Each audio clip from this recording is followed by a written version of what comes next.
Tomorrow night, fans will begin pouring into stadiums like Milton Frank, but the process to get into those stadiums might be more different than usual. According to Huntsville City Schools athletic coordinator Scott Stapler, the main thing he wants fans to know is that it's up to them to keep those stands safe. We really want people to make sure when they come to the stadium, obviously, that there aren't any symptoms, they feel good. We're not going to be checking the fans as they come in for the symptoms and things like that. We'll do that with all the team and the game personnel, but we're going to rely on the fans to do that. That's right. For Huntsville City Schools, fans will not be tested as they come into the stadiums. Stapler says this decision was made to help alleviate any stress at the gates. If we test, first of all, there's a ton of personnel that would need to be involved with that.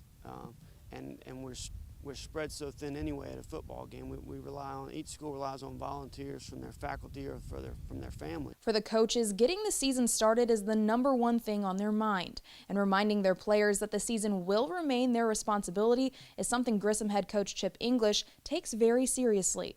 You know, the season could be 3 games, the season could be 14. I don't know.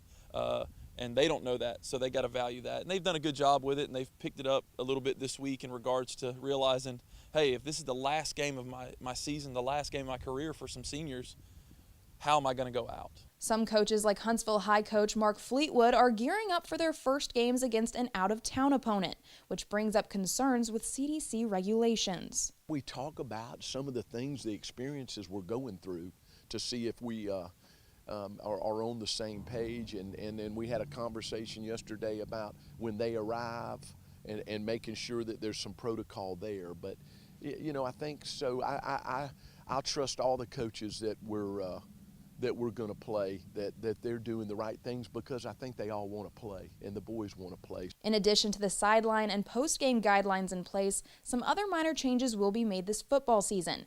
Bands will have the option to play or not, and whether they play on the field or in the stands will be up to each program. The thing that's lost a lot sometimes in the football games especially is the amount of time that these kids in the band put in. They've been practicing since June as well in the heat.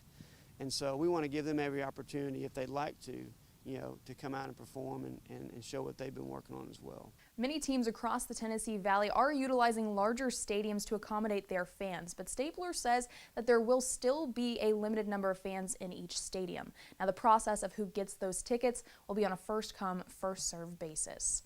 In Huntsville, I'm Kayla Carlisle, WZDX Sports.